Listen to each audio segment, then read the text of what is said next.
Assalamualaikum warahmatullahi wabarakatuh. Selamat pagi semuanya. Saya lanjutkan pertemuan kita yang kelima, ya, mengenai konfigurasi WordPress. Ya, ini nanti saya bagi menjadi dua part. Part yang pertama saya jelaskan. Jadi pertemuan sebelumnya, di video sebelumnya, setelah saya menjelaskan bagaimana proses instalasi WordPress selesai, ya, kemudian saatnya kita untuk mengatur WordPress sesuai dengan kebutuhan. Jadi ketika Anda mengubah berbagai pengaturan, dianjurkan Anda membuka jendela baru atau new tab, ya, pada web browser Anda, supaya Anda bisa melihat bagaimana dampak perubahan blog atau website Anda, yaitu dengan merefresh halaman http://localhost/wordpress. Nah, sehingga nanti setiap Anda melakukan perubahan, Anda tinggal merefresh supaya tahu perubahannya. Nah, halaman administrator itu menyediakan akses ke fasilitas kontrol untuk mengkonfigurasi blog atau website WordPress Anda. Jadi pada halaman ini itu terdiri dari beberapa bagian, yaitu ada header, menu navigasi utama, kemudian area kerja, ya, yang berwarna putih di sebelah kanan, serta area footer. Nah, pada bagian atas atau header itu menampilkan nama blog atau nama website kita atau title judul dari website kita, ya. Itu berfungsi sebagai link ke halaman utama.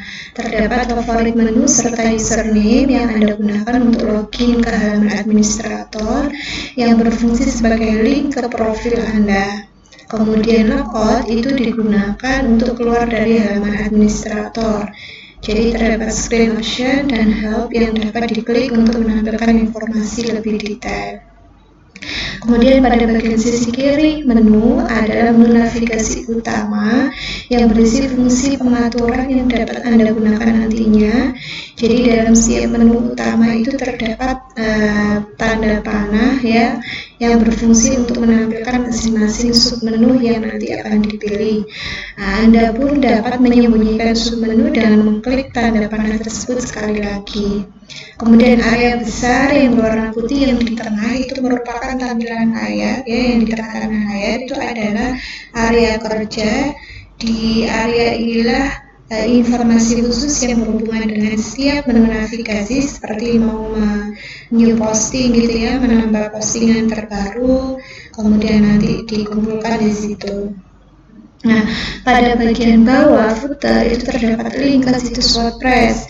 Jadi dokumentasi, feedback, kemudian di situ juga ada versi WordPress yang sudah diinstal, itu akan tampil di bagian footer di bagian bawah. Jika versi WordPress yang Anda install itu bukan versi yang terbaru, maka pasti akan melihat notification untuk mengupgrade WordPress ke versi yang terbaru.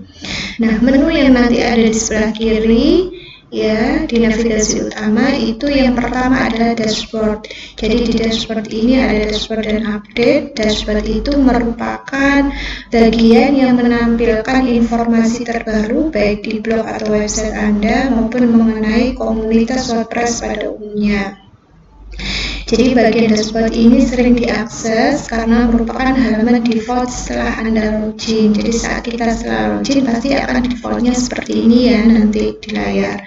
Dashboard yang menyediakan sejumlah link untuk memulai menulis postingan atau artikel. Jadi kalau memulai menulis posting artikel atau berita di web blog kita, website kita, maka tinggal klik menu post. Juga menampilkan statistik dan link mengenai jumlah postingan, halaman, kategori, dan post tag. Jadi terdapat sebuah kotak yang berisi komentar dari pengunjung blog atau website Anda, serta menginformasikan jumlah komentar yang menunggu moderasi dan daftar komentar terbaru. Kemudian setelah menu dashboard home tadi ada menu update, ya. Jadi update ini adalah informasi yang memberi Anda cara yang mudah untuk memperbarui WordPress, plugin dan tema, ya. Untuk catatan bahwa tidak semua hosting itu akan memungkinkan atau mengizinkan proses update secara otomatis, sehingga ketika hosting yang tidak mengizinkan update secara otomatis, maka Anda harus mengupgrade secara manual, ya, yaitu terlebih dahulu dengan mendownload filenya terlebih dahulu. Nah, Bila Anda sudah berpengalaman pada pengaturan di hosting, saya yakin karena ini D1 ya ada yang sudah mungkin ya yang SMA-nya sudah mungkin diajari ini, tapi yang belum berpengalaman, maka bisa masuk ke menu plugin ya di sini. Proses update-nya akan secara otomatis dilakukan ya biasanya dengan men-setting konfigurasi di hosting atau jika kesulitan bisa meminta bantuan kepada bagian support IT support ya yang tempat di mana kita membeli hosting itu. Kemudian ada menu post, setelah dashboard home tadi update dan post. Posting atau menulis artikel itu kan unsur utama dari sebuah blog atau website. Jadi dalam hal ini menulis artikel itu merupakan karya tulis yang membuat isi atau konten dari sebuah website atau blog itu menjadi sangat bermakna. Jadi tanpa kegiatan menulis, maka tidak ada artinya sebuah website atau blog itu. Maka pada menu post itu disediakan fasilitas berupa submenu ya yang mendukung proses membuat artikel sebagaimana yang akan dijelaskan. Nah, jadi di sini ketika kamu klik menu, maka panahnya ini akan membuka submenunya ada all post, add new, kategori, dan tag ya.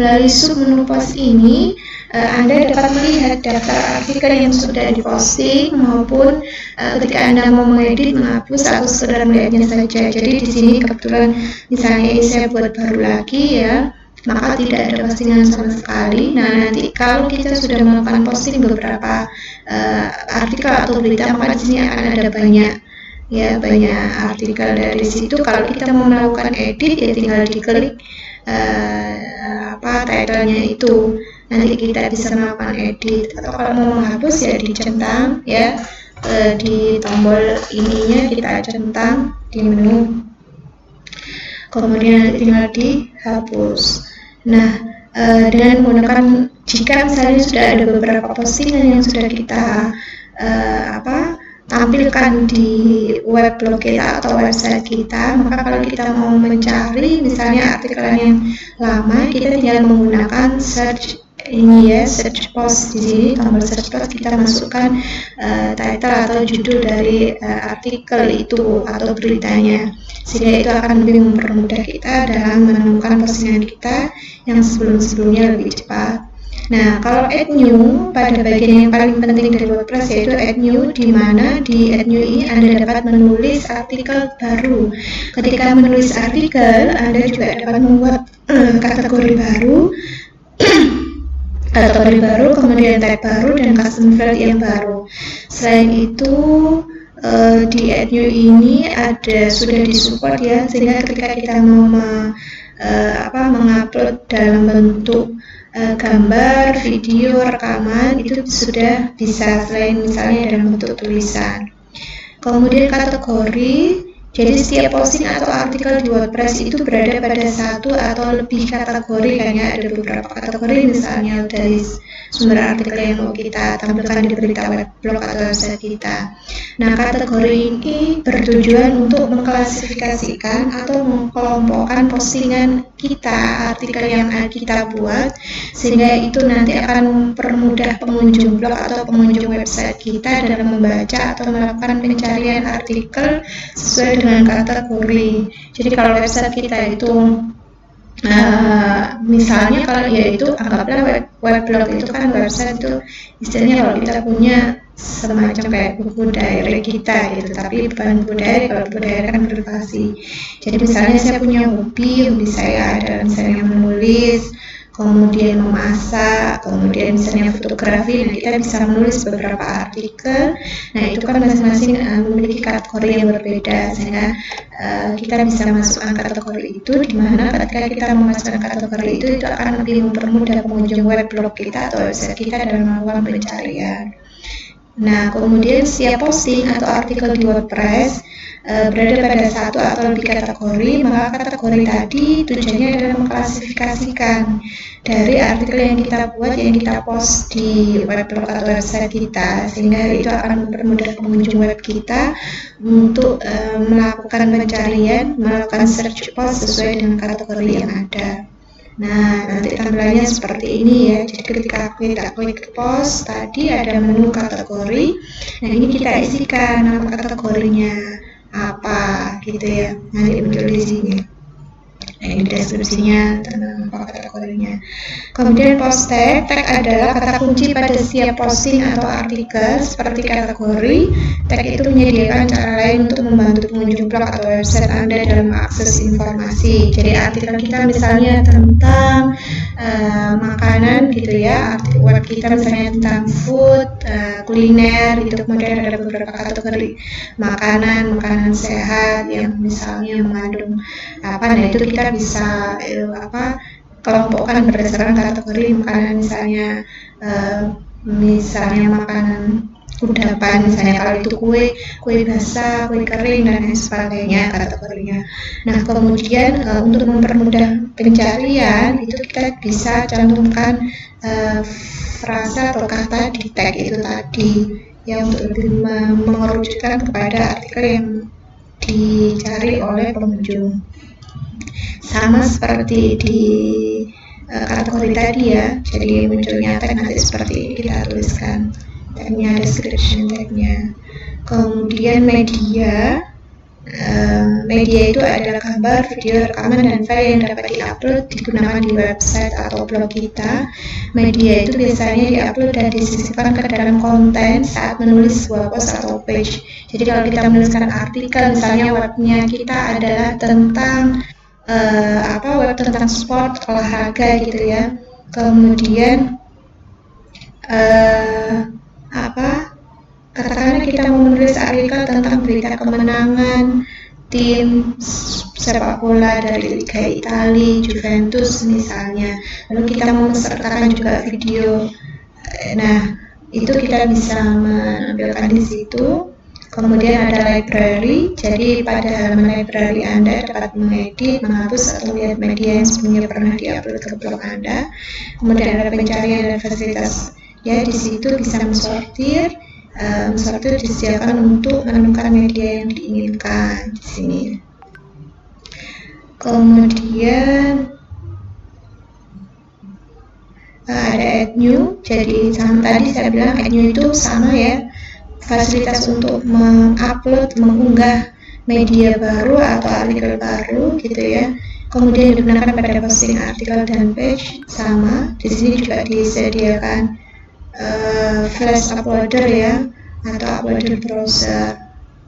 Nah, page, ada menu page adalah fasilitas lain untuk menambahkan konten ke situs WordPress dan sering digunakan untuk menyajikan informasi statis. Jadi page atau halaman biasanya tidak berubah. Sebagai contoh penggunaan dari page adalah misalnya informasi yang terkandung dalam halaman, tentang, atau kontak gitu. Nah, submenu yang menyediakan fasilitas yang diperlukan untuk mengedit, menghapus, dan melihat page atau halaman berbagai pencarian dan pilihan filter yang itu memungkinkan kita untuk menemukan halaman yang ingin kita edit atau kita hapus. Jadi di sini.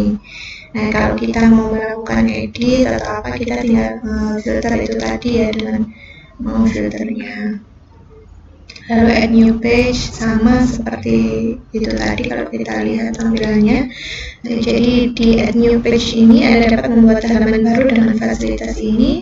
Penggunaannya sama dengan post, kecuali di sini tidak ada pemilihan kategori.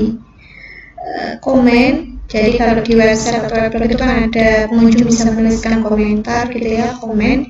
Jadi komentar itu fitur dari blog yang memungkinkan pembaca atau pengunjung website kita untuk menanggapi apa yang sudah kita posting.